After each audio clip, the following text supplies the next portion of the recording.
welcome to the Polgar Chess University. In this lesson, I'd like to share with you some thoughts on a very interesting position game from one of the World Championship matches between Max Euwe and Alexander Alekhine. Here is the position that I had in mind. This position came about from a Grunfeld defense.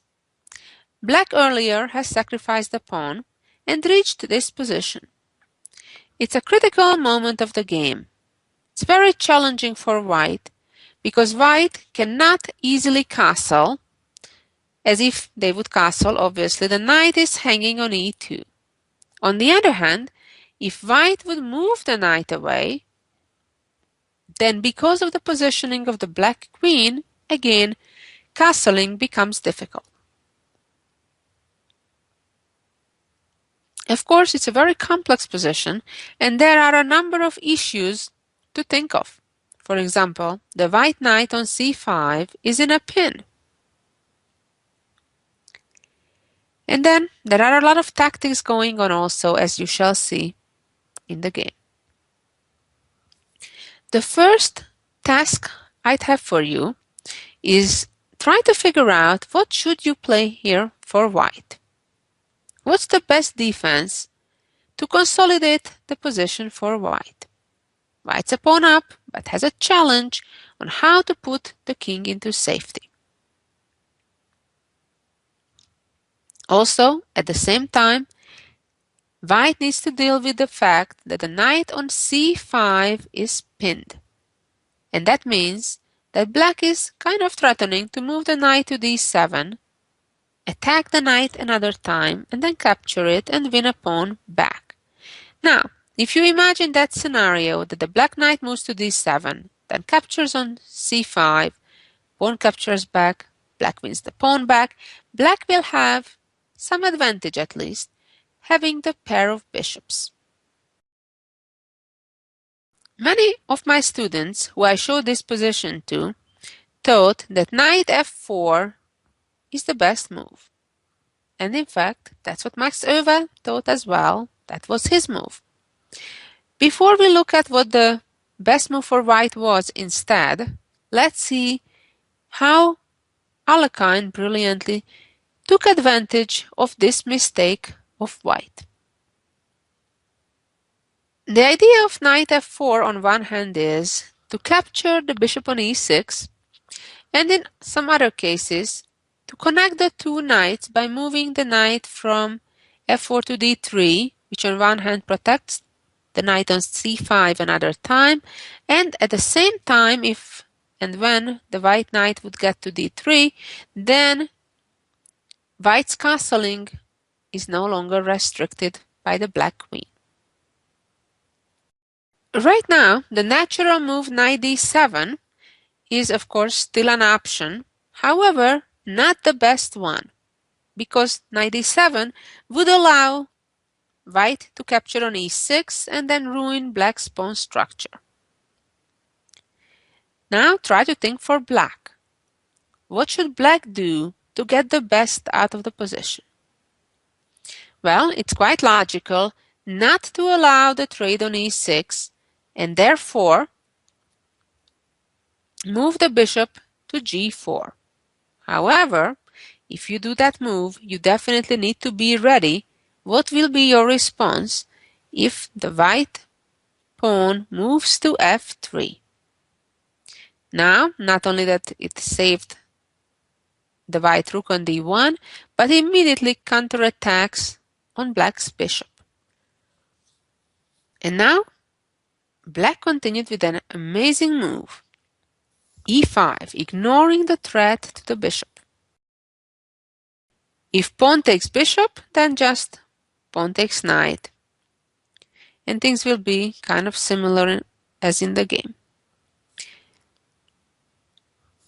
White moved knight to d3, which looks like the best move, because now white is ready to castle, the black bishop is hanging, the black pawn on e5 is hanging. Looks like black made a mistake. But reality is that they did not. They outsmarted white. This was the whole plan that Alekhine had. E takes d4, sacrificing the bishop. And white accepted that challenge, and pawn captured on e3. Well, right now, white still has the extra bishop, but the problem is their king. It's missing just one move. If the white king would have been already castled, white wouldn't face any of the problems that they will for the rest of the game. Here white made a mistake that made black's life much easier. A bit better defense was to capture the b4 pawn instead of the e3 which white chose. If bishop captures on b4, the better move, then black's plan was to play knight to d5, going after white's bishop.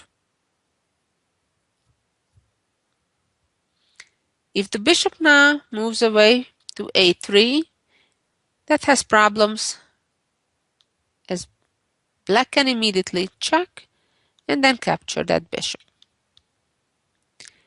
Playing a4 wouldn't solve anything either, as black could right away capture the bishop and attack the white queen. And if right now white protects the bishop by playing a3, now black has two good ways to continue. One is by playing a5, and the other attractive way is to play e2, with the idea that if either the queen captures or the king, then rook e8, and black has a very dangerous attack. The game continued by white capturing the e3 pawn, making black's life simpler. Knight g4. What you can notice in the last 5-6 moves that black just made, that each and every one of them was a forceful move, attacking an enemy piece. And it's not going to stop anytime soon. If right now the bishop would try to remain on this diagonal and move to g1, it's a pretty ugly looking move, locking up the rook in the corner, then black would continue with rook e8, switching gears from the pin to attacking white's king, and after king f1, all of a sudden black could swing over the other rook through b6 and f6 to culminate the attack. After knight g4, bishop moves to f4 in the game, attacking black's rook on b8. Again, if black would get just that one move to castle. Of course, that sounds similar. It's like I missed the lottery numbers just by one number. Well, it doesn't count, right? So the bishop moves to c3, so now white no longer will have that dream to castle. There is a cute variation here. If white moves out of the check to e2, black captures the knight, sacrificing the other rook on b8, queen check on e8. Now if king f1, then knight e3 forks, bishop e5, rook e5, knight e5, queen e5. We're getting very close to checkmate. King f3, queen e3, king g4, h5, king h4, and here we go. Checkmate. Let's go back. Bishop c3 check. The game continued with rook to d2. Now, of course, the white rook is in a pin, and black played rook c5. Right now, if the white bishop captures on b8, then queen e8, and then the white king will be forced to move into a fork. White continued by knight takes rook on c5. And this was another critical moment of the game where black missed an even better opportunity than what they chose. Even more powerful was not to capture the knight immediately, but to check with the rook first. Remember, the white rook is pinned, therefore it cannot block. And if the knight blocks, then bishop d2. If queen takes, then the knight hangs on e4. Or if king takes, then queen f5 with a double attack on white's bishop and knight. Let's go back again. Black captured the knight instead. If right now white would try to get out of the pin, using the moment that the black queen is in an unprotected square and therefore black cannot take the white rook, then black's response would be rook e8, simply cornering white's king. And it's pretty amazing that white has no good defense against a very pretty threat. For example, if h3, black has checkmate in 2. An absolutely impressive queen f2, rook takes, and rook e1. Look at that, how brilliant that is. The game continued with bishop takes rook on b8, and then the simple check, forcing the king onto the fork, and king, rook. And now knight takes queen, and rook takes. Well, things have cleared out quite a bit, hasn't they? Right now, white has 2 rooks versus black having an extra queen and pawn. So as of material balance, it's even. However, the big problem for white is the lack of safety for their king. And by the way, their bishop is also misplaced. But really the key element here is that the white king can be attacked. And that's thanks to the fact that the white bishop is so misplaced. If that bishop would be back on b2, for example, white's position would be completely fine. But it's not. The black bishop on c3 is absolutely dominating the position. The correct plan here for black is to retreat the bishop from c3 and then bring the queen in front of the bishop and try to get to a1 with the queen. Alekhine continued with h5, improving the position, making sure the black king will have an escape on h7, because, for example, if the bishop would have retreated immediately, then rook c8 would have been unpleasant, forcing the black bishop onto the pin. Therefore, h5, rook d1, and now black can safely play bishop g7. h3, and another very smart move, a5. You'll see very soon what is the idea behind this move. Bishop f4, queen e4, bishop c7, queen e3 check, king b1, and voila, a4. Look at how much tactics black had in this game. Pretty amazing. And now the white king still cannot find its safety, and all of that because of the difference in power between the 2 bishops. Now, of course, the b3 pawn is targeted.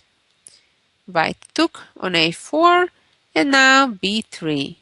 A took, queen took, and king c1. Another critical moment of the game where black missed an easier win than it took in the game. Of course, it's easy to find it with having our silicon friends next to us.